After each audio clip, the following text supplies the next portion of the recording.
घर में शादी का माहौल। एक बूढ़ा किसान जमीन पर बैठा हुआ, जिसकी आंखों से आंसू लगातार बह रहे हैं। वह बार बार सिर्फ एक ही नाम पुकार रहा था, मीना, बस एक बार लौट आओ। लेकिन जिस औरत को वो पुकार रहा था, वो इस दुनिया की थी ही नहीं। आखिर एक चुड़ैल औरत इंसानों के बीच इतने साल कैसे रह सकती थी?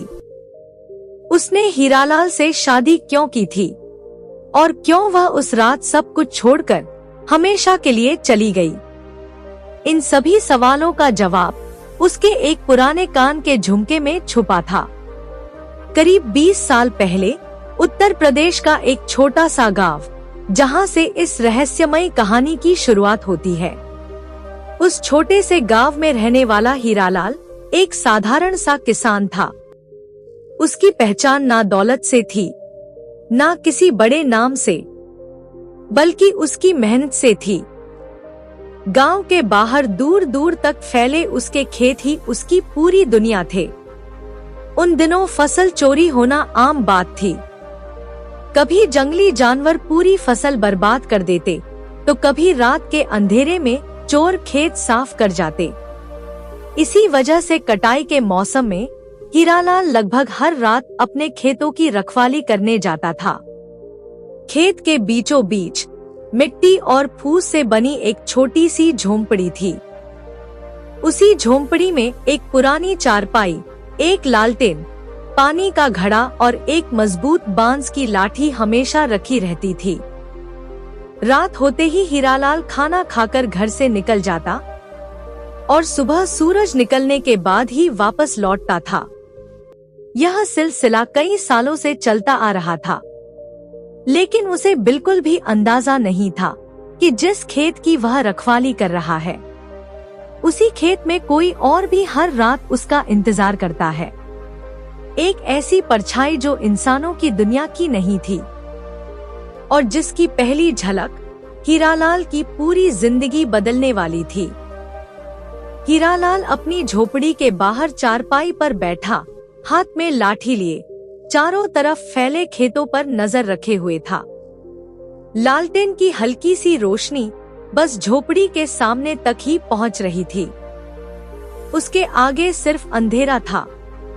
अचानक हवा का एक तेज झोंका आया।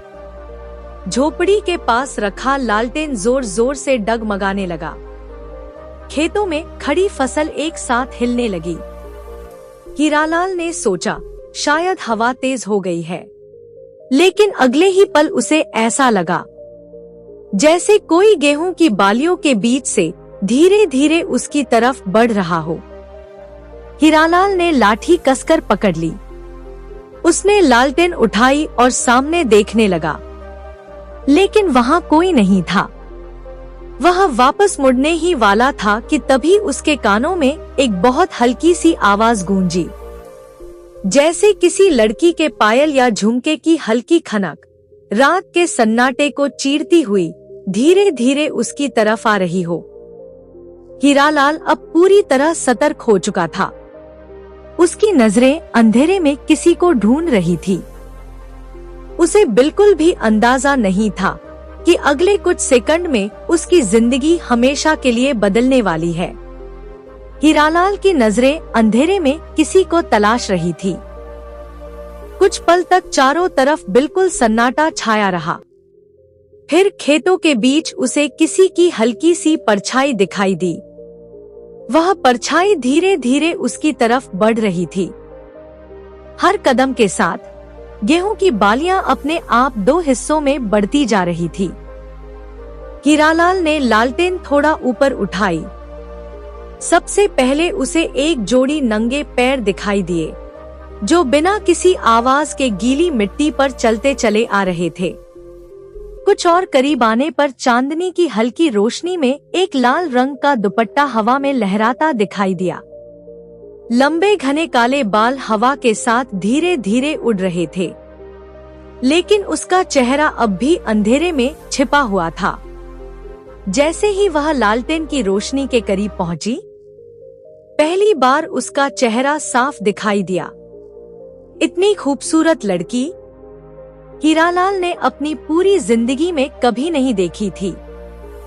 उसका गोरा चेहरा, बड़ी बड़ी काली आंखें, लंबे लहराते बाल, गहरे गुलाबी रंग के लहंगा चोली और लाल चुनरी, चेहरे पर हल्की सी मुस्कान। कुछ पल तक दोनों एक दूसरे को बिना कुछ बोले देखते रहे। चांद की रोशनी, उस पर रात का सन्नाटा अब पहले से भी ज्यादा गहरा लग रहा था। हीरालाल समझ नहीं पा रहा था कि इतनी रात गए एक अकेली लड़की इन सुनसान खेतों में क्या कर रही है। उसने हिम्मत करके पूछा, तुम कौन हो? लड़की के चेहरे पर हल्की सी मुस्कान आई। उसने बहुत शांत आवाज में कहा, मेरा नाम मीना है। बस इतना कहकर वो फिर चुप हो गई। हीरालाल ने दोबारा पूछा, इतनी रात को यहाँ कैसे आ गई? तुम्हारा घर कहाँ है? मीना ने कुछ पल उसकी तरफ देखा, फिर धीरे से बोली, मैं रास्ता भटक गई हूँ। उसकी आवाज में ना तो कोई घबराहट थी, ना किसी तरह की बेचैनी, बल्कि एक अजीब सी शांति थी। हीरालाल ने चारों तरफ नजर दौड़ाई। जहां तक नजर जाती, सिर्फ खेत ही खेत थे। आसपास कोई गांव नहीं, कोई रास्ता नहीं, कोई बैलगाड़ी नहीं, कुछ भी नहीं। फिर भी उसने ज्यादा सवाल नहीं किए। उसने झोपड़ी के बाहर रखी चारपाई की ओर इशारा करते हुए कहा, बैठ जाओ, रात बहुत हो गई है। मीना बिना कुछ बोले चारपाई के किनारे बैठ गई। कुछ देर तक दोनों के बीच सिर्फ हवा की आवाज थी। अचानक हीरालाल की नजर फिर से उसके कानों पर गई। चांदनी में उसके कान का पुराना चांदी का झुमका हल्का हल्का चमक रहा था। वह कोई साधारण झुमका नहीं था। अगली सुबह हीरालाल घर तो लौट आया, लेकिन उसका मन अब भी खेतों में ही अटका हुआ था। बार बार उसे वही चेहरा याद आ रहा था, वही रहस्यमय मुस्कान और कानों में पहना हुआ वो पुराना चांदी का झुमका। पूरा दिन काम करते हुए भी उसका ध्यान बार बार उसी तरफ चला जाता। उसे समझ नहीं आ रहा था कि आखिर वो लड़की थी कौन, और इतनी रात गए सुनसान खेतों में अकेली क्या कर रही थी। धीरे धीरे सूरज ढलने लगा। आसमान का रंग नीले से नारंगी और फिर काला हो गया। आज पहली बार हीरालाल रोज से थोड़ा पहले ही खेत पहुंच गया। उसने झोपड़ी के बाहर लालटेन जलाई और अपनी चारपाई बिछाई, लेकिन आज उसकी नजरें फसल पर नहीं, बल्कि बार बार उसी संकरे रास्ते पर जा रही थी, जहां पिछली रात मीना गायब हुई थी। घंटों बीत गए, रात और गहरी होती गई। कुछ देर के लिए हीरालाल को लगा शायद वह अब कभी नहीं आएगी। उसी समय हवा का एक ठंडा सा झोंका उसके चेहरे से टकराया। गेहूं की बालियां फिर से हिलने लगी और दूर उसी रास्ते पर उसे फिर एक परछाई दिखाई दी। इस बार वो डर नहीं रहा था, बल्कि उसके चेहरे पर अनजानी सी मुस्कान आ गई। उसे समझ आ चुका था कि वो उसी का इंतजार कर रहा था। धीरे धीरे वह परछाई फिर उसकी ओर बढ़ने लगी और चांद की तेज रोशनी में उसके चांदी के झुमके की हल्की सी चमक एक बार फिर दिखाई दी। ऐसे ही दिन बीतते गए। मीना का हर रात हीरालाल के पास आना अब एक आदत बन चुका था। सूरज ढलते हीरालाल की नजरें उसी पगडंडी पर टिक जाती, जहां से मीना हर रात आया करती थी। धीरे धीरे दोनों घंटों साथ बैठने लगे। बातें होती, हंसी गूंजती और देखते ही देखते पूरी रात बीत जाती। समय के साथ उनके बीच की दूरियां भी खत्म होने लगी। एक दूसरे पर भरोसा बढ़ता गया और उनका रिश्ता सिर्फ बातचीत तक सीमित नहीं रहा। कुछ ही समय में दोनों पति पत्नी की तरह रहने लगे। रात की तन्हाई, खेतों का सन्नाटा और उनकी बढ़ती नजदीकियों ने दोनों को एक ऐसे रिश्ते में बांध दिया, जहां शब्दों से ज्यादा अब खामोशियां एक दूसरे को समझने लगी थी। हीरालाल को अब यकीन होने लगा था कि मीना ही उसकी किस्मत है, लेकिन उसे आज भी एक बात समझ नहीं आती थी। मीना कभी दिन निकलने के बाद नहीं रुकती थी। सूरज की पहली किरण पड़ते ही वह हमेशा उसी पगडंडी की ओर चली जाती और कुछ ही पलों में घने कोहरे के बीच गायब हो जाती। हीरालाल ने कई बार उसका पीछा करने का सोचा, लेकिन हर बार जाने क्यों उसके कदम वही रुक जाते। दिन में हीरालाल एक साधारण किसान की तरह अपना काम करता और रात होते ही उसी झोपड़ी में मीना उसका इंतजार करती। एक रात दोनों हमेशा की तरह झोपड़ी के बाहर बैठे बातें कर रहे थे। उन्हें जरा भी एहसास नहीं था कि उस रात कोई तीसरी नजर भी उन्हें देख रही थी। उसी समय गांव के सबसे बुजुर्ग मनोहर काका अपने खेत से लौट रहे थे। उनका रास्ता हीरालाल के खेत के बिल्कुल पास से होकर गुजरता था। अचानक उनकी नजर झोपड़ी के सामने पड़ी। दूर से लालटेन की हल्की रोशनी दिखाई दे रही थी। उन्होंने सोचा शायद हीरालाल अकेला बैठा होगा, लेकिन जैसे जैसे वे करीब आए उन्हें साफ दिखाई दिया कि हीरालाल के सामने एक जवान औरत बैठी हुई थी। दोनों हंस रहे थे, बातें कर रहे थे और एक दूसरे के बेहद करीब थे। मनोहर काका कुछ पल के लिए वहीं रुक गए। उन्होंने ध्यान से उस लड़की का चेहरा देखने की कोशिश की। जैसे ही चांदनी की रोशनी उसके चेहरे पर पड़ी, मनोहर काका के चेहरे का रंग उड़ गया। उनकी आंखें डर से फैल गई। उन्होंने तुरंत अपनी नजरें झुका ली और बिना आवाज किए वहां से वापस मुड़ गए। अगली सुबह हीरालाल हमेशा की तरह खेत से अपने घर लौट आया। रात भर जागने की वजह से उसके चेहरे पर हल्की थकान थी, लेकिन दिल में एक अजीब सी खुशी भी थी। उसे अब रात होने का इंतजार रहने लगा था। उधर मनोहर काका सुबह से ही हीरालाल का इंतजार कर रहे थे। जैसे ही उन्होंने उसे गांव की गली से आते देखा तो उन्होंने आवाज देकर उसे रोक लिया।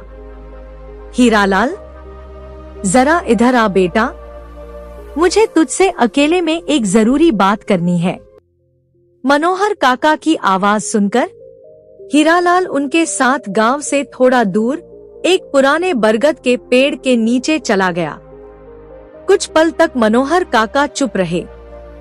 वो बार बार हीरालाल के चेहरे को देख रहे थे। फिर उन्होंने धीमी आवाज में पूछा, कल रात तेरे साथ जो लड़की थी वह कौन थी? क्या तू उसे जानता है?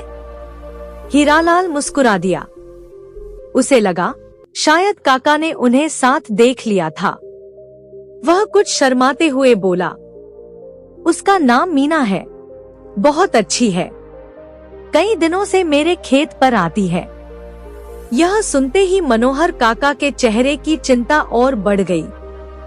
उन्होंने फिर पूछा, अच्छा, वह किस गांव की है? काका, यह तो मैंने कभी पूछा ही नहीं। यह सुनते ही मनोहर काका के चेहरे की चिंता और बढ़ गई। उन्होंने फिर पूछा, उसके माँ बाप, उसका घर, उसके रिश्तेदार, कुछ तो बताया होगा उसने। हीरालाल ने सिर हिलाते हुए कहा, नहीं काका, उसने कभी कुछ नहीं बताया और मैंने भी ज्यादा जोर नहीं दिया। बेटा, मेरा दिल कह रहा है कुछ ठीक नहीं है। तू आज रात उससे एक बात कहना। अगर वह सच में तुझसे प्रेम करती है तो पूरे गांव के सामने तुझसे शादी करने के लिए कह देना। अगर वह बिना किसी बहाने के मान जाए तो समझ लेना कि मेरा शक गलत था। फिर कुछ कहते कहते मनोहर काका कुछ पल के लिए रुक गए। उनकी आवाज पहले से भी धीमी हो गई। उन्होंने कहा कि अगर वह शादी करने से मना करे तो आज रात ही मेरे पास आ जाना। फिर मैं तुझे बताऊंगा कि आगे तुझे क्या करना है। यह कहकर मनोहर काका वहां से चले गए और हीरालाल वहीं बरगद के पेड़ के नीचे खड़ा रह गया। उसके मन में पहली बार मीना को लेकर एक छोटा सा शक पैदा हो चुका था। उस दिन हीरालाल पूरे दिन मनोहर काका की बातें सोचता रहा। वो बार बार अपने आप से यही पूछ रहा था, क्या सच में मीना मुझसे कुछ छिपा रही है? लेकिन हर बार उसे मीना की मासूम मुस्कान याद आ जाती। धीरे धीरे सूरज ढल गया। आसमान पर फिर वही चांद निकल आया। हीरालाल हमेशा की तरह अपने खेत की झोंपड़ी पर पहुंच गया। आज उसके चेहरे पर मुस्कान नहीं, बल्कि अजीब सी बेचैनी थी। वह बार बार उसी पगडंडी की तरफ देख रहा था। कुछ देर बाद वही जानी पहचानी आहट सुनाई दी। मीना मुस्कुराती हुई धीरे धीरे उसकी तरफ चली आ रही थी। वह आकर पहले की तरह उसके पास बैठ गई। कुछ देर तक दोनों चुप रहे। फिर हीरालाल ने हिम्मत जुटाई और धीरे से बोला, मीना, अगर तुम सच में मुझसे प्यार करती हो तो क्या तुम मुझसे शादी करोगी? यह सुनते ही मीना के चेहरे की मुस्कान एक पल में गायब हो गई। उसकी आंखें पहली बार बेचैन दिखाई देने लगी। कुछ क्षण तक वह बिना कुछ बोले जमीन की तरफ देखती रही। फिर धीरे से बोली, नहीं। बस एक शब्द और चारों तरफ फिर सन्नाटा छा गया। हीरालाल ने हैरानी से उसकी तरफ देखा। मीना ने उसकी आंखों में देखा, लेकिन इस बार उसकी आंखों में पहले वाली नरमी नहीं थी। उसने धीमी आवाज में कहा, मुझसे यह बात दोबारा कभी मत कहना। इतना कहकर वह अचानक उठी और तेज कदमों से गेहूं के खेतों की तरफ बढ़ गई। कुछ ही पलों में घना कोहरा छाया और मीना एक बार फिर उस अंधेरे में गायब हो गई। अब हीरालाल को सुबह होने का इंतजार था, क्योंकि उसे मनोहर काका से हर हाल में मिलना था। अगली सुबह सूरज निकलते ही हीरालाल सीधे मनोहर काका के घर पहुंच गया। उसके चेहरे की घबराहट देखकर मनोहर काका सब कुछ समझ गए। बिना कुछ पूछे वो हीरालाल को घर के पीछे पुराने नीम के पेड़ के नीचे ले गए। कुछ पल दोनों के बीच खामोशी छाई रही। फिर हीरालाल ने पिछली रात की सारी बातें एक एक करके मनोहर काका को बता दी। यह सुनते ही मनोहर काका ने गहरी सांस ली। उन्होंने धीरे से कहा, मुझे इसी बात का डर था। वही हुआ। मेरा शक बिल्कुल सही निकला। बेटा, मेरी बात ध्यान से सुन। वह लड़की कोई साधारण इंसान नहीं है। मुझे पूरा यकीन है कि वह एक चुड़ैल है। यह सुनते हीरालाल के पैरों तले से जमीन खिसक गई।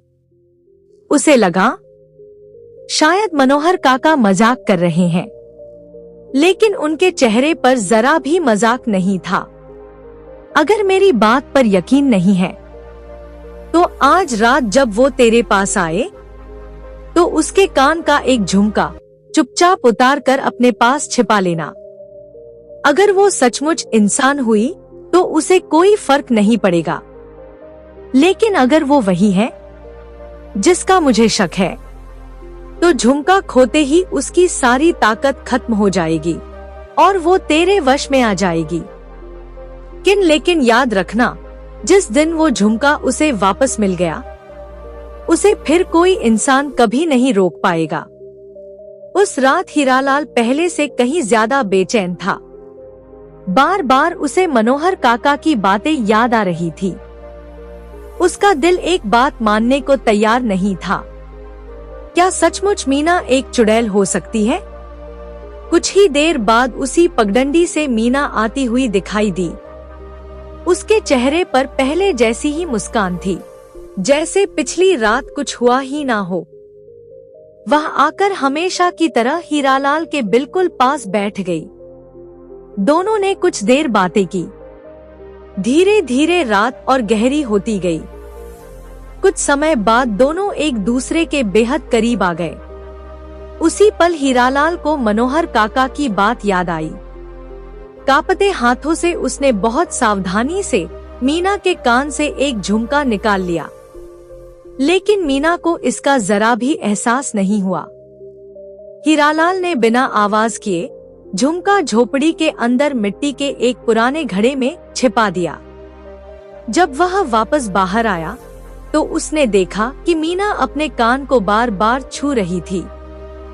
कुछ ही पलों में उसके चेहरे की मुस्कान गायब हो गई। वो घबराकर चारों तरफ देखने लगी। उसकी सांसें तेज हो चुकी थी। वो झोपड़ी के बाहर खेतों में चारों ओर कुछ तलाश कर रही थी। उस दिन पहली बार हीरालाल ने मीना की आंखों में डर देखा। अगली सुबह हीरालाल ने मनोहर काका को पिछली रात की पूरी बात बताई। मनोहर काका ने कुछ पल आंखें बंद रखीं। फिर उन्होंने शांत स्वर में कहा, अब वो पहले जैसी नहीं रही। जब तक उसका झुमका तेरे पास है, वह तेरा विरोध नहीं कर पाएगी। अगर तू उससे सच में शादी करना चाहता है, तो आज रात उसे पूरे गांव के सामने शादी करने के लिए कहना। दिन ढल गया। रात एक बार फिर खेतों पर उतर आई। मीना हमेशा की तरह उसी पगडंडी से चलकर आई, लेकिन आज उसके चेहरे पर पहले वाली चमक नहीं थी। वो शांत थी, जैसे किसी गहरी सोच में डूबी हो। कुछ देर दोनों बिना बोले बैठे रहे। फिर हीरालाल ने धीरे से उसका हाथ अपने हाथ में लेकर कहा, मीना, अगर हमारा रिश्ता सच्चा है तो मैं अब तुम्हें छिपकर नहीं मिलना चाहता। मैं चाहता हूँ कि पूरा गांव तुम्हें मेरी पत्नी के रूप में जाने। क्या तुम सबके सामने मुझसे शादी करोगी? मीना शांत स्वर में बोली, अगर यही तुम्हारी इच्छा है तो मुझे मंजूर है। यह सुनते हीरालाल के चेहरे पर खुशी लौट आई। उसे लगा जैसे उसने अपनी जिंदगी की सबसे बड़ी लड़ाई जीत ली है। लेकिन उसे क्या पता था कि यह कहानी अभी खत्म नहीं हुई थी, बल्कि यहीं से उसकी असली शुरुआत होने वाली थी। कुछ ही दिनों बाद गांव के मंदिर में हीरालाल और मीना की शादी हो गई। पूरा गांव दोनों को आशीर्वाद देने पहुंचा। धीरे धीरे मीना ने भी गांव की बहू के रूप में सबका दिल जीत लिया। समय रुकता नहीं है। दिन महीनों में बदले और महीने सालों में। देखते ही देखते हीरालाल और मीना के 2 बच्चे हुए, एक बेटा और एक बेटी। देखने पर वे एक बिल्कुल सामान्य और खुशहाल परिवार लगते थे। गांव में कोई यह सोच भी नहीं सकता था कि हीरालाल की पत्नी एक बहुत बड़ा रहस्य अपने भीतर छिपाए बैठी है।